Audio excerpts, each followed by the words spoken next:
streets. On down this Carter. That's a long time. Oh, okay. Good. You can go down this way. Good. How are you? Glad to see you here. Hi. Yes, ma'am. Folks, how are you all? Good to see you here. I should. That's exactly right. Great talking to you. And that bill 1975, and I appreciate it too. I certainly do. Yes, ma'am. Good to see you here. Hi. Glad to see all of you here. The new voters too. Yes, ma'am. Oh, fine. And you? Ma'am. Are you all right? Yes, ma'am. I'm doing fine. Good. Glad you came to see us. Yes, ma'am. I'm glad to see y'all too. Glad to be in the courthouse again. Thank you. Hi. Okay, let me go back to the back and get my girls in the back. They're all looking forward Yes, to ma'am. seeing Good to see you. you. How are you? Good to see you. All of you registered, are you? They better be registered in this office. Good to see you. Yes, ma'am. Good to see you. We're going to be calm. We're going to get back in there. We need to get some things straightened out. Thank you, ma'am. They sure do need straightened out, all right? Hi, folks. Hi. Here. Yes, ma'am. Yes, ma'am. I'm glad to see you. Probate Good to see you. Yes, sir. Probate office. Uh-huh. Yes. Well, we're going to be in. I'm following Chris.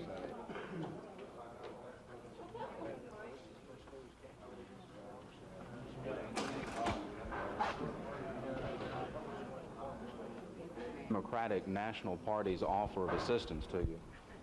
Well, of course, the only thing I know about the offer is that I saw it in the paper, and I think some of our friends in Washington have spoken to them, but, you know, the Democratic National Party is absolutely broke. When the headline came out in one of the papers, give Wallace a blank check. Well, I wish I did have a blank check from somebody to run this campaign on, because it's very costly, and most of the people who used to support me, or do support me now, but those who used to contribute mainly were those who are now out of work, such as your steel workers and otherwise. But I don't know of any speakers I need. I never have had any to come in, and I know John Glenn's going to be here sometime before long to speak, and of course I'm very fond of him. He's introduced me when I spoke in Ohio one time at the Democratic Party has not given me the National Party made this statement. Years ago, you know, they didn't like Wallace. They tried to beat me in 70 like the Republicans did. Both of them joined together to get me out of national politics.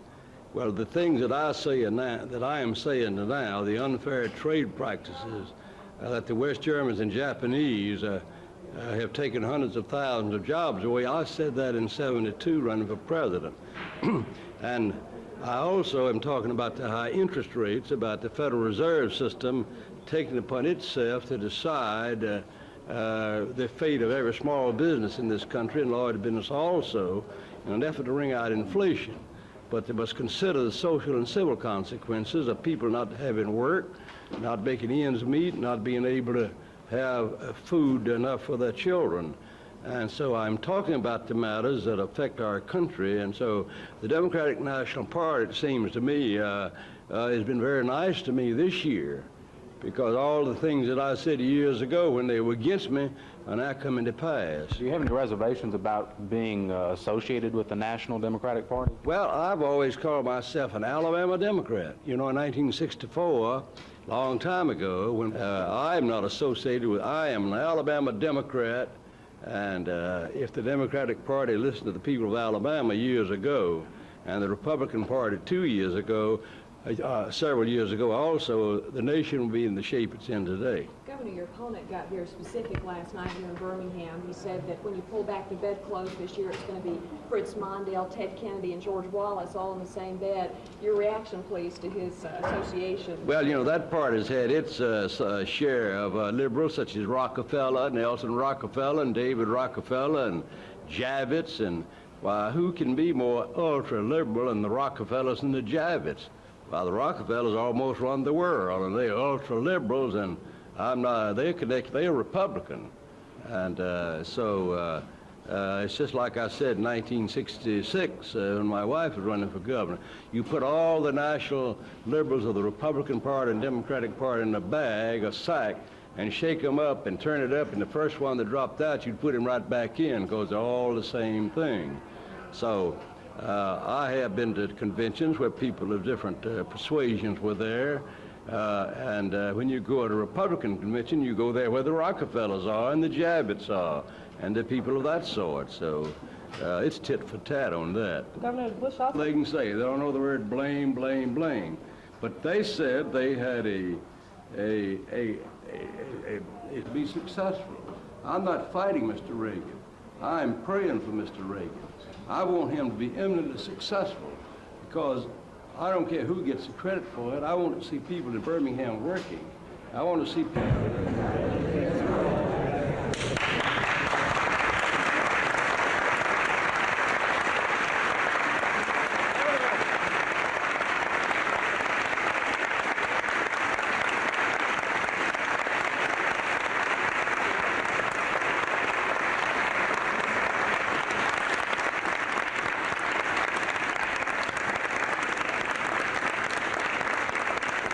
Because he's the only man, the only candidate in this race that can bring industry and create new jobs in this state, which we need so badly. The young people of this state and these people that stand here with the governor are part of his team. They're going to be a part of the next 4 years of government, and they're going to bring to government some of the brightest minds, hard-working, energy, people of integrity that will stand with this man during the next 4 years. On November 2nd, the young people of this state are going to join with Alabamians from all walks of life in electing this great man our next governor. We are a part of the Wallace team. Governor Wallace, we endorse you. The young people, the business community endorse you. We are proud to have you as the captain of our team.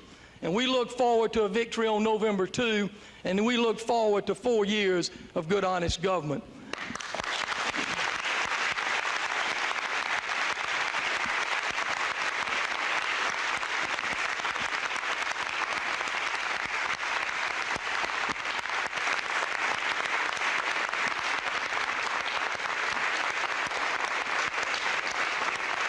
The young business and professional people of this to let me know that they're going to stand with me during not only the campaign, but during the next 4 years.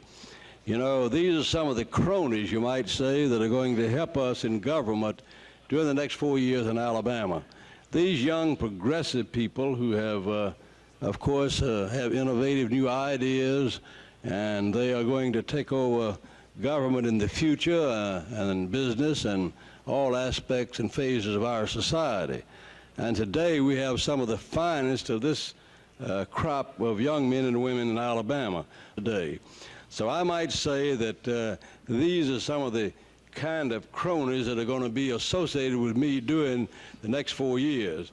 And a number of them are going to be, of course, involved directly in state government, and others will be involved indirectly. And today, of course, we also, as a result this meeting today of young people throughout Alabama. When you say young people, we're talking about those in the age bracket, I suppose, of 21 to 35 to 40, not necessarily the college students, although those students fine young people that many of them are supporting us. But these are young men and women who are already in the business world, in the farming world, in the labor world, whatever phase of vocation, occupation that profession they belong to. They are from all aspects of our economic society, and they are here. Now we have sent out, and we are asking these people to send us their ideas. Many of them are folks that are not even supporting George Wallace for governor. But then once I am governor of Alabama, I'm going to ask them to organize themselves into a task force to bring forth a formal recommendation on matters involving agriculture, jobs, the economy, hospital cost, education, otherwise. And therefore, in doing so, I feel that we will best meet the needs of Alabama during the next 4 years says what we are asking these young people to work with us is that we have asked to give us their sincere advice and counsel during this campaign. And then once the campaign's over, whether they support me or not, I would ask them to do it is that I'm asking these distinguished Alabamians prominent in the business and professional fields and of diverse political affiliations to provide the information and expertise needed to develop the programs and planning necessary to move Alabama forward. And we list over here such things as the economy. We list agriculture, industrial and economic development, law and justice, human resources and human services, labor management relationships in Alabama, government relations, and lastly, energy. Sir, to be there, but they are no longer under an insurance program. That is something that is going to have to be... Want to debate and reform? Well, I haven't decided about debating yet. You know, you've seen debates, presidential debates, and what do they amount to, you know, when you think about it. You just look and see which one has longest hair or something of that sort. I mean, I've certainly...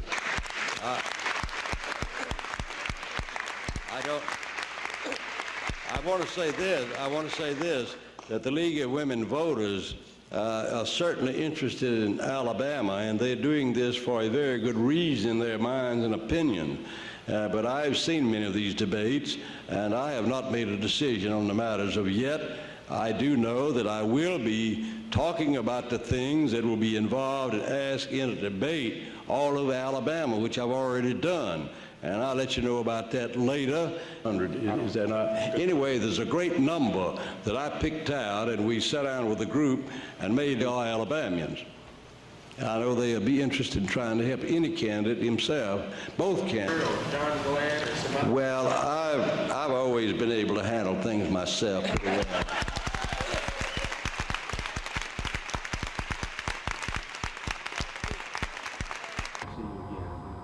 Thank you all.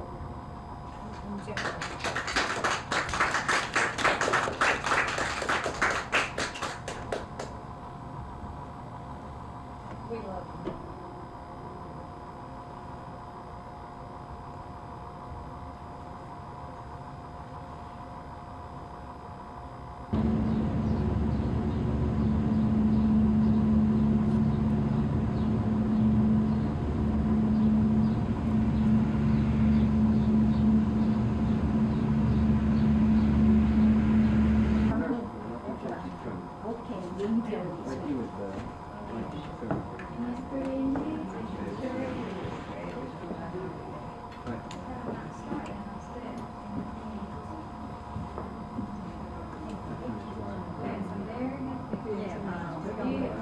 Go out there and everybody gets out of this room, put y'all back on the No, but this. No. He's a good-looking young man. You know, if I was about 40 years younger, I'd take out that. Well, I'd try. I'd try. You did.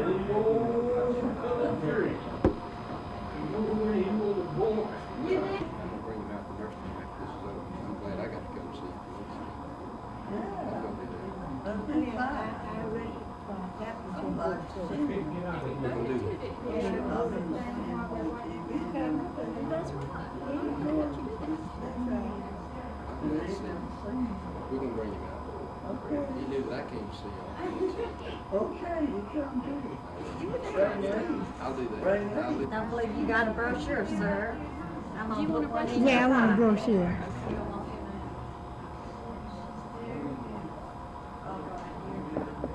You'll get some. You'll stay in. You'll stay.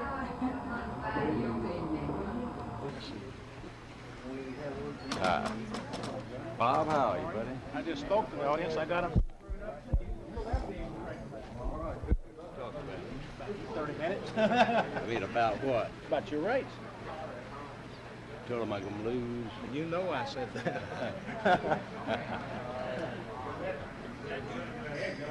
Yes, sir.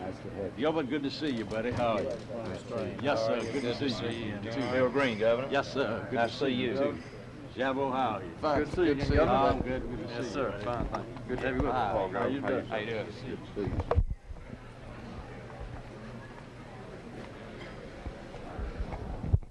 Tell, since our speaker has a 98% recognition in the state of Alabama. In the state of Alabama. Yes, sir.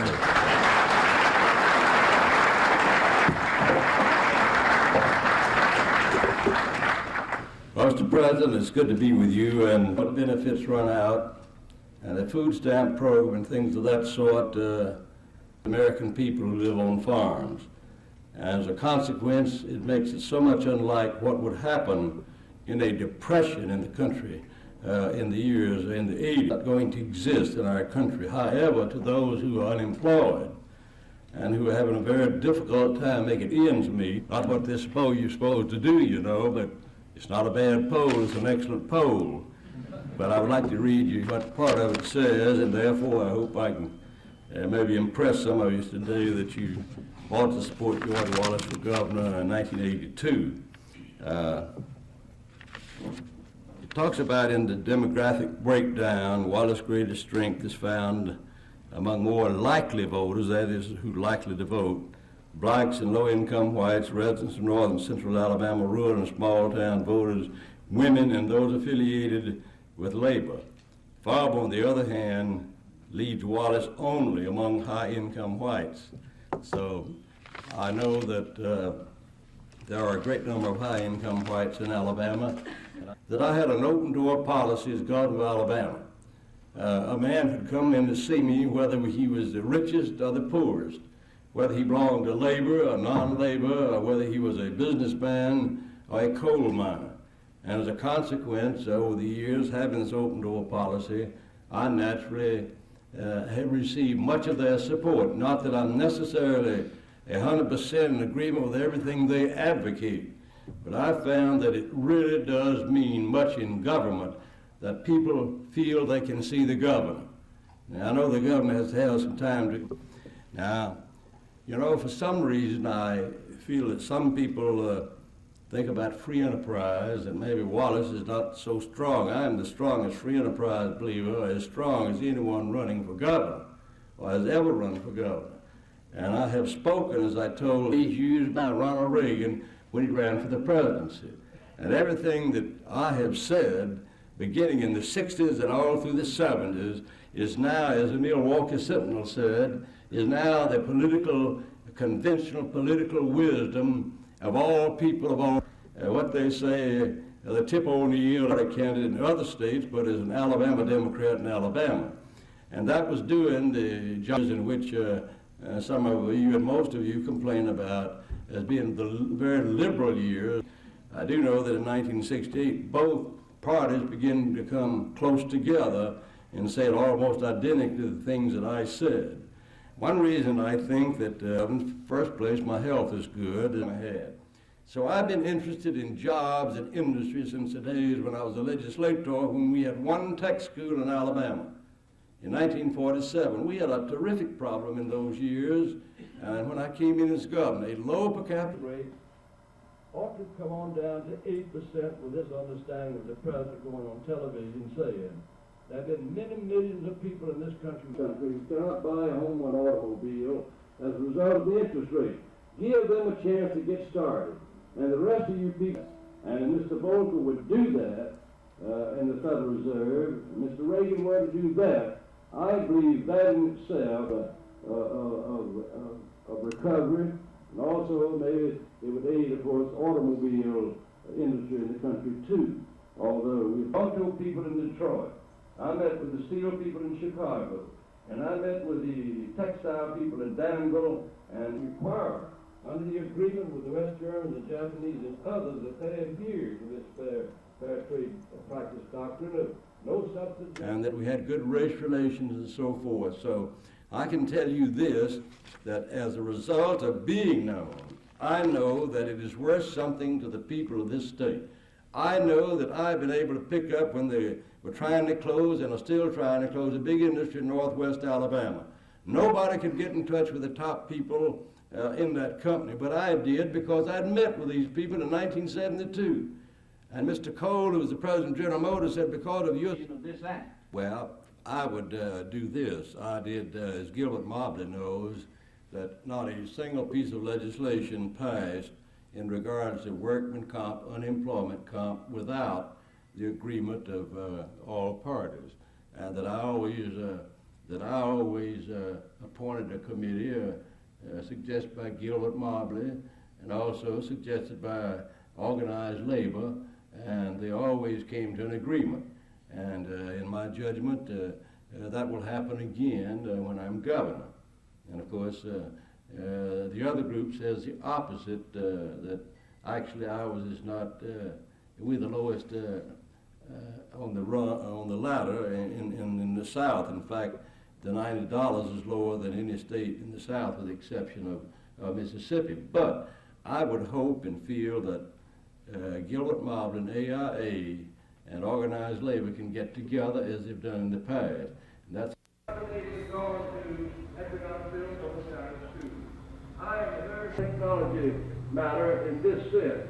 We've got one university in Alabama that today is in the top 20 prestigious 20 with MIT, University of Southern California, in research and development in genetics, computer technology, engineering, and agriculture. Technology industry that is the next wave of the future, and we are prepared for it in Alabama, and we prepared for it when I was the governor, and we had it before. We're going to have a good elderly and rehab program for the disabled, the blind, the handicapped, because, my friend, I think that I understand their problems better than anyone else here. I said, what are they in there for?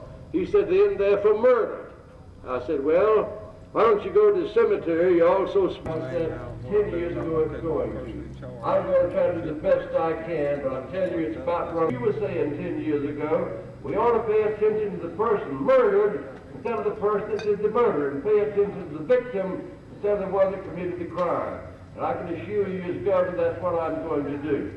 My friend, happening in America, the Lord's been too good to us. And I hope and pray do it all. I believe he wants it to come back and be the nation it once was, in the matter of people being able to work and make ends meet, where they can also help the people who need help abroad, and Democrats like in the Congress of the United States. I hope that you would let me use this experience that you've given. I know that it's worth something to be known, a government being known. I know it's worth something when you bring it here in Alabama. It's not coming here in America. Please get out and vote on November 2nd. The polls show that we lead in Alabama among every group that is. If they are not, they are not, because they are about to drive some people bankrupt in this state right now, the average citizens of this state. Thank you very much, ladies and gentlemen. Ladies and gentlemen, be sure to get your bumper stickers and put them on so that we can show. Then we'll have to move quickly on over to Roanoke. I know it. You do. Thank you all very much. You're glad to see you. Thank you. You're high. Good to see you. Tell her how you. Thank you. Good to see you. You're going to be all right again, then, Dorothy. I hope so. I hope so. That's right, fella. Good to see you. Glad to see you. Fella, glad to see you. Glad to see you again, Colonel. Yes, sir. Good to see you. We're thanking you. Glad to see you, sir. Thank you. Along Jane Briscoe and Nan Murphy says love to you. Hold on to it. I'll get out. Thank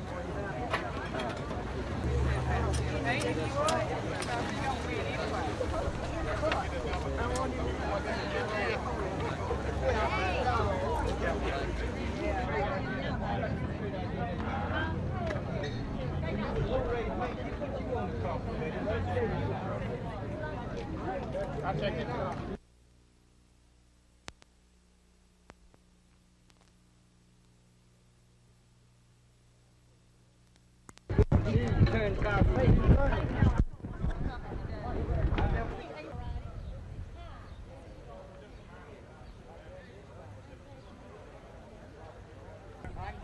Tammy, why not be with us? I'd like to have one.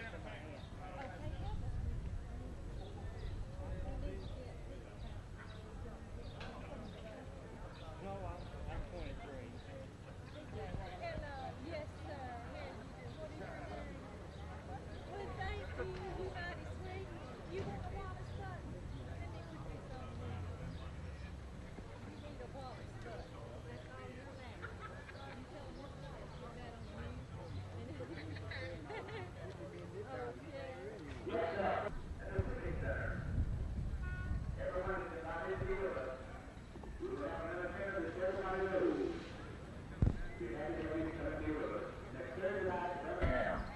Thank you very much.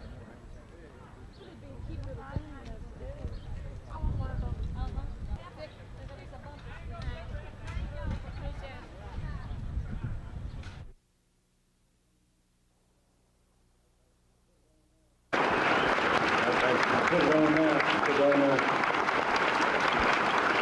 Yes, gentlemen. Thank you very much. You're very kind. To the Jefferson-Jackson Day dinner in Columbus, Ohio, as one of the three speakers. And Senator Glenn, I had the honor, rather, of having him to introduce me. I was invited, of course, by a very distinguished member of Senator Glenn in the future. So, Senator, again, I want to thank you for your kindness. Back in 1970, I invited all the Democratic nominees, that is, those running for the nomination, carried 80 out of 83 counties in the state of Michigan with a majority of the votes. 4 years later, they made a good effort in 1966, as you remember, when Congressman Jim Martin, who gave up his seat in the Congress to run against Governor Lurleen Wallace. And in asking the people of Alabama to come out to vote, to get out of that complacency, which we ask you tonight to also do, to urge people to go to the polls, we will do the same thing that we did in 1966 when they mounted that challenge at the governorship of Alabama. When it was over, we won almost 2-1. And I believe that every Democrat on the ticket, if the people of Alabama will come out to vote, will win on November the 2nd. So I urge you to go back to your homes and urge people to come out to vote. Now, those who are anti-Democratic Party and anti-George Wallace and anti-everything we stand for, they are going to come out and vote because they think they do have a chance. But when we, who are the many, do come out and vote, they're going to find they had no chance at all. But if you take that as we are going to win without working, well, of course we will lose. I want you to come out and vote. I'm sure you will. And Senator Glenn, we appreciate you coming here to speak in behalf of the Democratic Party in Alabama. Because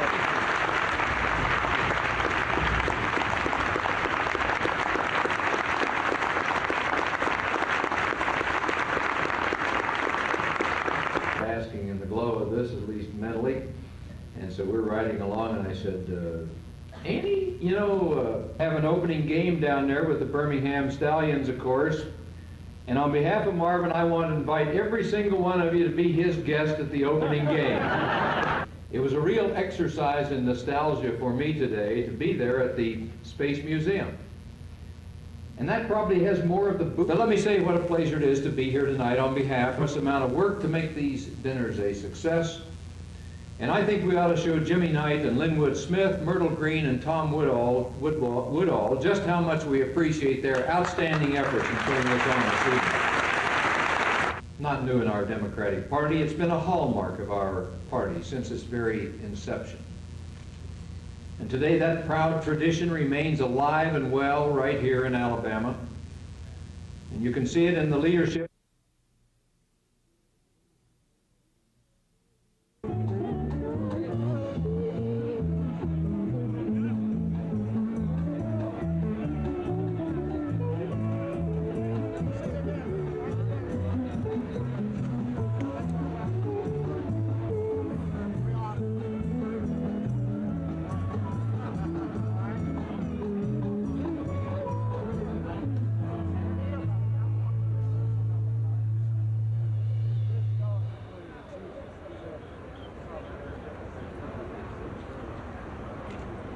management, initiatives which will bring the automobile industry in this indeed one of our leading industries. We're happy to have you here this morning, and with what we see, we know we are back.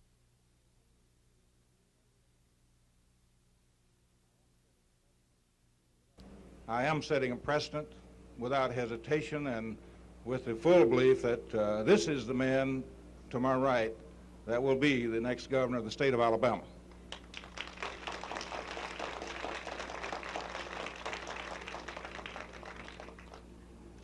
I'm sure as the media, city and county, some I'm sure from across the state, you may want to know why. And he's been there and he's shown his ability. He's a Democrat. Likewise, I stand boldly with him as an Alabama Democrat. I submit to you the next governor of the state of Alabama, George C. Wallace. Well, thank you. Have a hand on the handle of crime, that when a decade, years after that, we would all be hostages in our own home. And I was severely critical if it were a widower to pay the expenses, and usually they were young police all go. And so I thank you, Mel, for supporting me. And I can remember when I went abroad on an industry tour in Western Europe in 1975, they even knew there the stand of Alabamians. All these drugs that are coming in from South Central America. I think it's going to take it after that. I continue to join with Mel Bailey and his fine group, and your district attorney, Earl Morgan, and others, and your city police chief and the police bill, a $5 check. But people usually send through the mail, or they either come to the headquarters. And I was told that there was some money that had come in from Montgomery, Alabama, mostly that did not want their name used and therefore did not sign their name to the contribution. And of course, I didn't want to throw the money away, and I didn't want to eat it. And I didn't know what to do with it. I didn't know who to send it back to. So we went ahead and honestly reported it because it was anonymous. Because I don't know why it was anonymous, but it's all mostly from Montgomery County and the city of Montgomery. And but if there's any violation of the law and people sending me money anonymously and don't want to put their names down, we'll give it to charity, and we'll give it we'll use it to help haul the elderly to the polls on election day.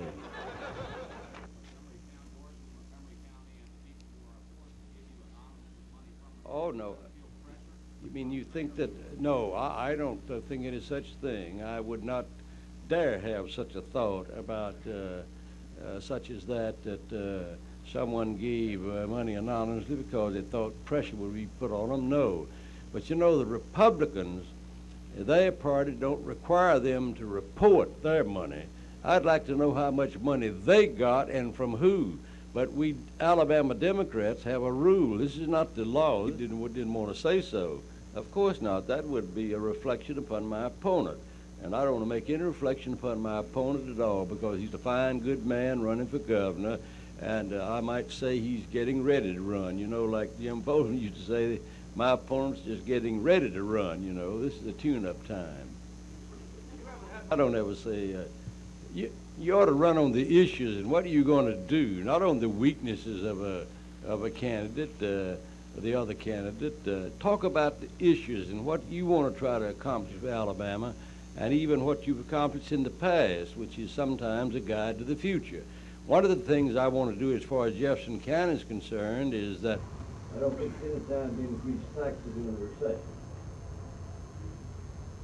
You're a Republican senator, well, I get the feeling you don't buy that bill. Well, I'm campaigning every day. I'm on my way to Tuscaloosa now, and Friday I spoke 4 times before several thousand people if any governor had tried to slow up the interstate in Jefferson County. But we spent every penny every year, and they know how it's agonized. Ask them.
Y'all give this band the amazing grass a big old round of applause, won't you please? Shaking the hand of your own kinfolk, and everybody becomes a sea of faces as governor. And we elected President Franklin Roosevelt 4 times in a wheelchair. You don't govern Alabama with your legs, you govern it with your head. And you know, and the reason we're in the shape we're in today in this nation is because for the last 10, 20, or 30 years, we've had so many people in Washington who were paralyzed in the head instead of the leg. And I can assure you, one reason you ask me, why do you run for governor again? Well, I run for one reason. I want a job in the first place, and the polls show I can win. That's a good reason to run. And second, I do not know of any time in Alabama's history or any other state's history when experience is more necessary than today. And this recessionary period in which we live, which we have the second most unemployment, highest unemployment rate in the nation. And therefore, another reason I run is this. This is carried worldwide. I've invited the top industrialists of 5 countries to come to see me. They came to see me. I saw the heads of state because they knew who your governor was because you made him known. I didn't make myself known. As a result of that big Saginaw Steering Works in Limestone County that employed 3,500 people, I spoke for those people. I met with the Ford Motor Company to talk about Buy American, and they asked me to speak because they knew that I'd spoken out on these matters years before. And so these folks from Detroit, I think all the mental health workers here know and state workers know that I was their friend and they're going to be their friend when I go back to government. You know, I cannot promise to do away with it, but I promise you that I've talked about it for years and years and years in Alabama. And we also are going to get this reappraisal of property taxes, that they're raising the people's property taxes by reappraisal. And if they don't get them down before I become the governor, I'm going to submit it. About the reappraisal situation. Yes, sir. Speaking about the reappraisal situation, I believe that you should not raise taxes through the back door that way, and that the people ought to have a vote on that tax being raised. And if something's not done about it during this administration, when I become the governor, I'm going to ask the legislature to submit to the people an amendment to roll the taxes back to where they are now, and then if they want to raise that taxes, they can do so otherwise, but don't do it by appraisal. They didn't have to reappraise until next year, but the Revenue Department just wanted more money. Well, I can understand that, but we in a recession. Raise taxes by a vote of the people or either by a vote of a legislative body such as the legislature or a city governing body or a county governing body, not through a reappraisal through the Revenue Department of the state. The reappraisal was ordered by the federal court. How should it have been handled? Well, actually, it was not supposed to be reappraised until next year, so the Revenue Department has to be reappraised this year. I don't see any reason for